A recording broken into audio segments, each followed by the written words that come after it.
Mis queridos hermanos, espero que se encuentren felices, contentos, que Cristo le haya cambiado sus lamentos en baile y sus tristezas en alegría. Quiero venir a exponer un tema que siempre sale a relucir de boca de los malvados, que dicen que el que se encuentra libre de pecado, que lance la primera piedra. Cuánta barbaridad del diablo. Esa es una de las grandes mentiras del diablo. Y nosotros no sabemos cómo defendernos. Pero en esta tarde quiero enseñarles cómo defendernos de esas acusaciones del diablo. A continuación. San Juan capítulo 8, versículo 1 al 11. La mujer adúltera. Cada uno se fue a su casa, pero Jesús se dirigió al monte de los Olivos. Y al día siguiente, al amanecer, volvió al templo. La gente se le acercó y él se sentó y comenzó a enseñarles.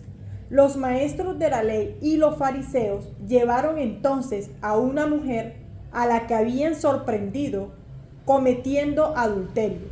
La pusieron en medio de todos los presentes y dijeron a Jesús: Maestro, esta mujer ha sido sorprendida en el acto mismo de cometer adulterio. En la ley, Moisés nos ordenó que se matara a pedradas a esta clase de mujeres. ¿Tú qué dices? Ellos preguntaron esto para ponerlo a prueba y tener así de qué acusarlo. Pero Jesús se inclinó y comenzó a escribir en la tierra con el dedo. Luego, como seguían preguntándole, se enderezó y les dijo: aquel de ustedes que no tenga pecado, que le tire la primera piedra. Y volvió a inclinarse y siguió escribiendo en la tierra. Al oír esto, uno tras otro comenzaron a irse, y los primeros en hacerlo fueron los más viejos. Cuando Jesús se encontró solo con la mujer que se había quedado allí, se enderezó y le preguntó: Mujer, ¿dónde están?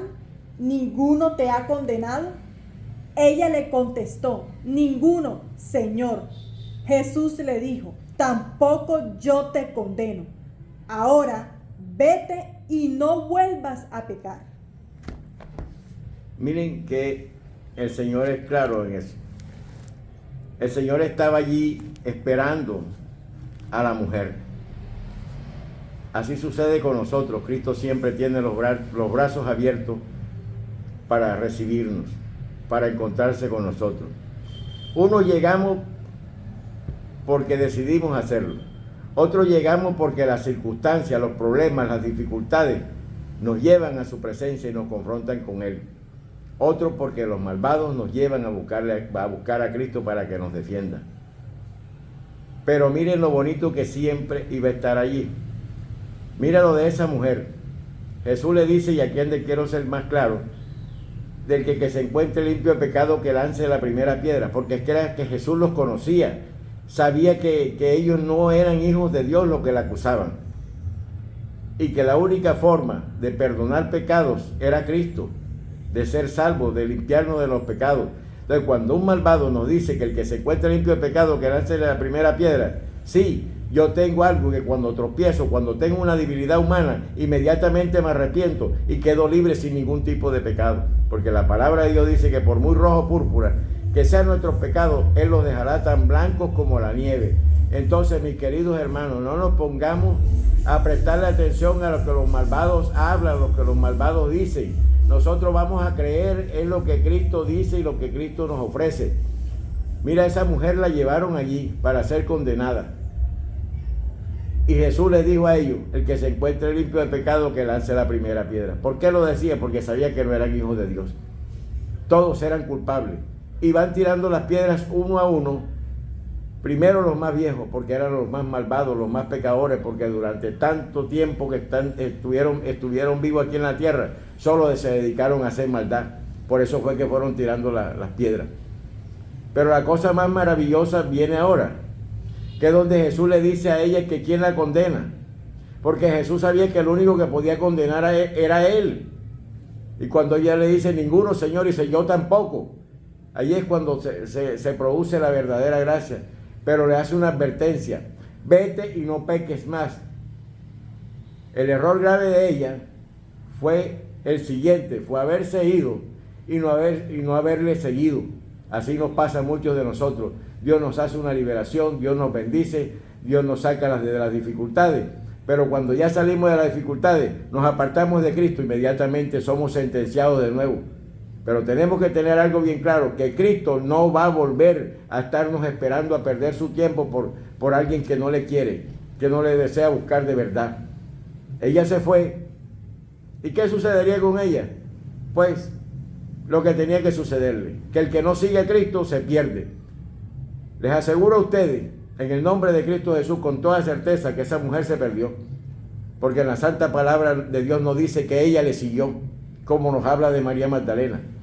Que María Magdalena, Dios la liberó, Jesús la liberó, se entregó a Él y le siguió. Y hoy en día nos sirve a nosotros como ejemplo de que por muy malo que seamos, cuando nos pegamos a Cristo y le creemos y caminamos con Él y le servimos, el pecado no podrá contra nosotros, porque siempre vamos a estar allí dispuestos a arrepentirnos por nuestras debilidades, porque Dios sabe que estamos sujetos a las debilidades humanas y que en cualquier momento podemos tropezar. Pero la gracia del cristiano, oigan bien, es que tiene la oportunidad de arrepentirse. El malvado no, el malvado peca y peca y peca y peca y sigue pecando hasta que lo sorprende la muerte. Entonces no tenemos que estar prestando tanta atención a eso, sino seguir a Cristo. Cuando Cristo nos da la oportunidad, cuando el problema nos lleva a la presencia de Cristo, no rechacemos eso. Mira que Jesús se inclinó allí y siguió escribiendo en la tierra, hace claridad, siguió escribiendo en la tierra y dice: aquí la ley la pongo yo. Es mi evangelio el que va a mandar de aquí en adelante cuando yo resucite. Yo estoy haciendo una nueva ley de darle oportunidad a todo el que me cree, de perdonarle sus pecados y borrárselos, no acordarme jamás de ellos. Mis queridos hermanos, ahí tienen ustedes esta santa reflexión para que la practiquen y también la prediquen en el nombre de Jesús.